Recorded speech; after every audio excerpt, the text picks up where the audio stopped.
Chapter 14. Behold, the day of the Lord cometh, and thy spoil shall be divided in the midst of thee. For I will gather all nations against Jerusalem to battle, and the city shall be taken, and the houses rifled, and the women ravished, and half of the city shall go forth into captivity, and the residue of the people shall not be cut off from the city. Then shall the Lord go forth, and fight against those nations, as when he fought in the day of battle. And his feet shall stand in the day upon the Mount of Olives, which is before Jerusalem on the east, and the Mount of Olives shall cleave in the midst thereof toward the east and toward the west, and there shall be a very great valley, and half of the mountain shall remove toward the north, and half of it toward the south.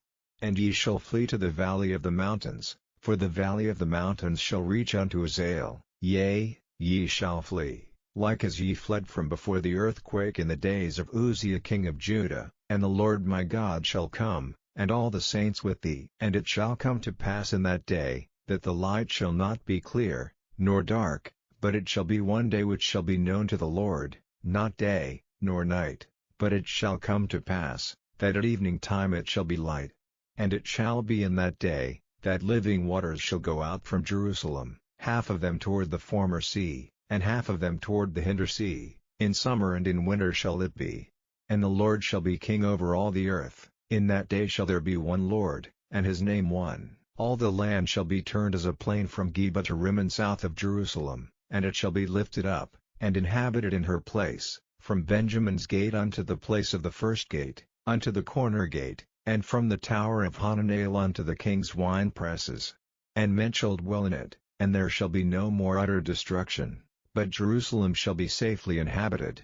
And this shall be the plague wherewith the Lord will smite all the people that have fought against Jerusalem. Their flesh shall consume away while they stand upon their feet, and their eyes shall consume away in their holes, and their tongue shall consume away in their mouth. And it shall come to pass in that day, that a great tumult from the Lord shall be among them, and they shall lay hold every one on the hand of his neighbor, and his hand shall rise up against the hand of his neighbor.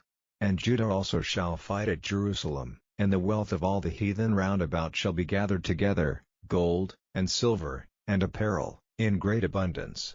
And so shall be the plague of the horse, of the mule, of the camel, and of the ass, and of all the beasts that shall be in these tents, as this plague. And it shall come to pass, that every one that is left of all the nations which came against Jerusalem shall even go up from year to worship the King, the Lord of hosts, and to keep the Feast of Tabernacles. And it shall be, that whoso will not come up of all the families of the earth unto Jerusalem to worship the King, the Lord of hosts, even upon them shall be no rain. And if the family of Egypt go not up, and come not, that have no rain, there shall be the plague, wherewith the Lord will smite the heathen that come not up to keep the Feast of Tabernacles. This shall be the punishment of Egypt, and the punishment of all nations that come not up to keep the Feast of Tabernacles. In that day shall there be upon the bells of the horses, holiness unto the Lord, and the pots in the Lord's house shall be like the bowls before the altar. Yea, every pot in Jerusalem and in Judah shall be holiness unto the Lord of hosts, and all they that sacrifice shall come and take of them, and seat therein. And in that day there shall be no more the Canaanite in the house of the Lord of hosts,